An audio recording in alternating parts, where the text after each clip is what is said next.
Good afternoon. This is Cecilia with Kentucky Rose Devotionals, and we are starting something new today. I'm sorry I didn't get to see you Friday or Monday, but it was two difficult days. But anyway, I'm back, and I'm so thankful that I got to be in prayer conference on Thursday and Friday, and I enjoyed it so very, very much. And if you had the opportunity to be able to watch those services of the Illinois Church of God prayer conference, I definitely encourage you to look at those and look at the messages. They were wonderful and very helpful and encouraging. So today what I want to look at is I'm going to start looking at the Ascent Psalms. And I want to give you a little background first about the Ascent Psalms. To ascent, of course, we know means to rise or to go up. So King David was constantly doing two things. We know he was a worshiper, and we know that he danced before the Lord. So in difficulty, in good times and bad times, he was always found to be a man after God's own heart. He was always serving the Lord through worship. And I believe that that's why God named him a man after his own heart, because he always would return to God. He always knew that whatever he went through, that he knew that his strength came from the Lord, and his strength came from his joy in the Lord and his worship to the Lord. So you may be going through some things. You may be facing some difficulty right now. You may be facing hardship. And you may be facing times where you don't understand what's going on, or maybe you don't have peace. Maybe you're struggling to find peace with different things that are going on in your life and just in the world right now. But there is peace available to us. And first, it's got to come through that peace in God first, doesn't it? That relationship that we have with the Lord. And then it's got to come through the peace of God. You can't have the peace of God if you don't have peace in God first. So having that relationship with Him, going to Him, be able to talk to Him like you would a friend.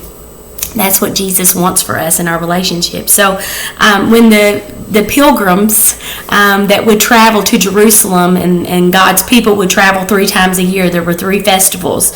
There was the Festival of Unleavened Bread, there was the Festival of Weeks, and there was the Feast of the Tabernacles.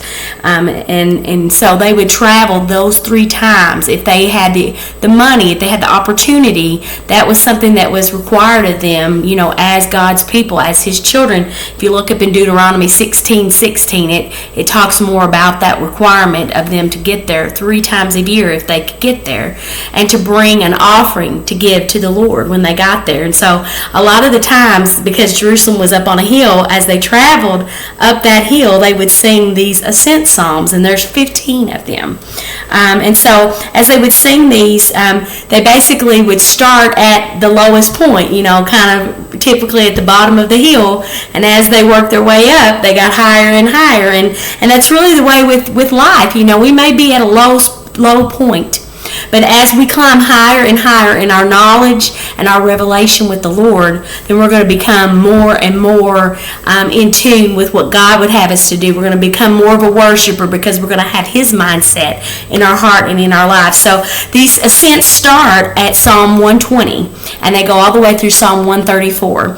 And like I said, they start at a low point, and then they progress to gratitude and hope as their faith is maturing, and then they're concluding at that high point through praise and worship to celebrate God's goodness. And if you see a little dog running around, that's our little Bentley that we see in the background there. I hope he entertains you. He's a mess.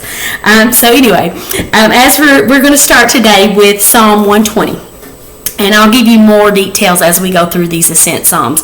But this first psalm is basically starting at that lowest point. They're starting their journey. When you're starting your journey with God, and maybe you haven't made the decision yet. Maybe you haven't made that choice to really have relationship with the Lord. Maybe you've kind of held back, or maybe you've been going through difficulty. Maybe you were strong in the Lord once, and now maybe with the things that have come your way, you've kind of backed away.